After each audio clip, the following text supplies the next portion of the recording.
Hello everyone, it is the Gaming Whistle back again with another video, and in today's video we're gonna be covering our favorite GOAT healer Warframe inside of Warframe, and of course it is going to be Oberon and Oberon Prime. Now this Warframe has long been forgotten in time, newer Warframes coming released and the Oberon not being used as much as he was before, Eidolons not being as popular, and so on and so forth. So, my beginner guide for Oberon. Oberon is a healer and he is a very tanky frame if you know how to set him up in a good way. He can also be used for solo Eidolon hunting, but since, at least in my opinion, not a lot of people do that anymore, maybe they do, as I said, it's my personal opinion, I'm gonna be showing you guys the survival build or the solo, or even not even the solo. It doesn't have to be a solo, it could be a squad healer build. Now this build is mostly based around power strength. It's on the screen right now somewhere and you can check it up on there, and it is mostly going to be damage wise power strength, and it's going to be duration wise as well. Talking about his abilities, so his passive is going to be any sort of pet that you have, a Kubro, G.O.A.T, a Parasites, which is another form of a pet, or a Vulpophile, will get 25% health, shield, and armor links, and Oberon's own Kubro, G.O.A.T, and so on and so forth, will get 1 inch revive through, just a passive revive throughout the mission. So that is very cool. His abilities go such as Smite, Hallowed Ground, Renewal, and then Reckoning.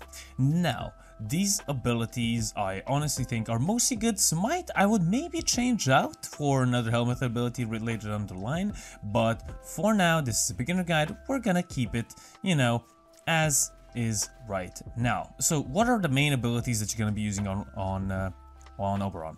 Hallowed Ground is one of the most important abilities here. This will scatter the ground with radiation damage, which of course in higher tier missions will make the enemies of course attack each other. Now why is this? Because it applies the radiation status effect. The radiation status effects confuses the enemies and thinks, oh wait, my friend is now my enemy, now I hate him, I'm going to shoot him until he is dead. And the status chance of course does increase of radiation proccing by the power strength that you have. That's why I said it's very important.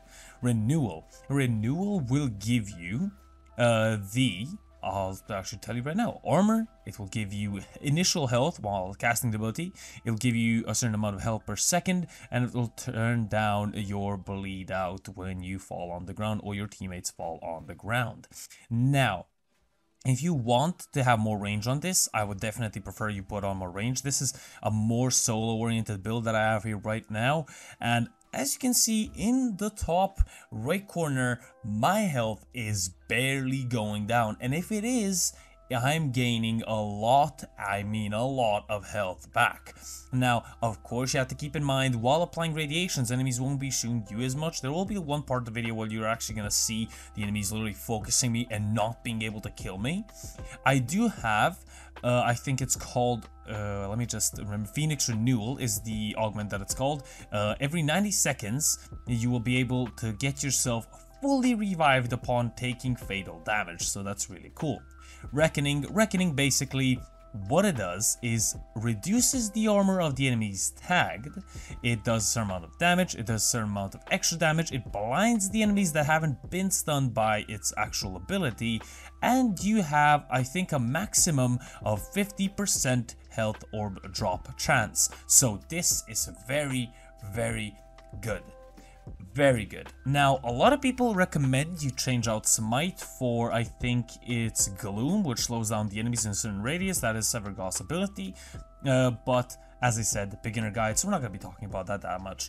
But mostly, you will be able to see me survive anything that's thrown at me. A lot of enemies, of course, in Steel Path. This is Steel Path. And I just cannot die. And of course, this is why this is the GOAT healer Warframe of course, Warframe, one of the most tankiest frames in the game, and yeah, one of the best Warframes, in my opinion, and the most, I guess, enjoyable. But this has been the Gaming Weasel. Hope you guys enjoyed. If you guys did, leave a like, a comment, and subscribe for more. And I'll see you guys on the next one. The Gaming Weasel over and out.